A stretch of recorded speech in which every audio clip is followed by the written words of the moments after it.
જય માતાજી। શનિદેવથી કેમ ડરવું જોઈએ ચાલો એ જાણીએ। એ પહેલા આ વિડીયોને લાઈક કરી દેજો। શનિદેવને કર્મના દાતા અને કર્મના આધારે ફળ આપનાર કહેવાય છે। શનિદેવ સારા કાર્યોનું સારું ફળ આપે છે અને ખરાબ કાર્યોની સજા પણ આપે છે। આવી સ્થિતિમાં જે લોકો ખરાબ કર્મ કરે છે તેમને તેમના કર્મોનું ફળ ચોક્કસપણે ભોગવવું પડે છે। આ જ કારણ છે કે દરેક વ્યક્તિ શનિદેવથી ડરે છે, પરંતુ દરેક વ્યક્તિએ શનિદેવથી ડરવાની જરૂર નથી। પણ એવા લોકોએ શનિદેવથી ડરવું જોઈએ જેઓ ખરાબ કાર્ય કરે છે, બીજાને હેરાન કરે છે, પશુઓને હેરાન કરે છે, ગરીબ મજૂરોનું શોષણ કરે છે, વડીલોનું અપમાન કરે છે અને ખરાબ કાર્યો કરે છે। જય માતાજી। જય માતાજી। શનિદેવથી કેમ ડરવું જોઈએ ચાલો એ જાણીએ। એ પહેલા આ વિડીયોને લાઈક કરી દેજો। શનિદેવને કર્મના દાતા અને કર્મના આધારે ફળ આપનાર કહેવાય છે।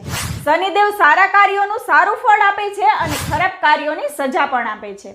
આવી સ્થિતિમાં જે લોકો ખરાબ કર્મ કરે છે તેમને તેમના કર્મોનું ફળ ચોક્કસપણે ભોગવવું પડે છે। આ જ કારણ છે કે દરેક વ્યક્તિ શનિદેવથી ડરે છે, પરંતુ દરેક વ્યક્તિએ શનિદેવથી ડરવાની જરૂર નથી। પણ એવા લોકોએ શનિદેવથી ડરવું જોઈએ જેઓ ખરાબ કાર્ય કરે છે, બીજાને હેરાન કરે છે, પશુઓને હેરાન કરે છે, ગરીબ મજૂરોનું શોષણ કરે છે, વડીલોનું અપમાન કરે છે અને ખરાબ કાર્યો કરે છે। જય માતાજી।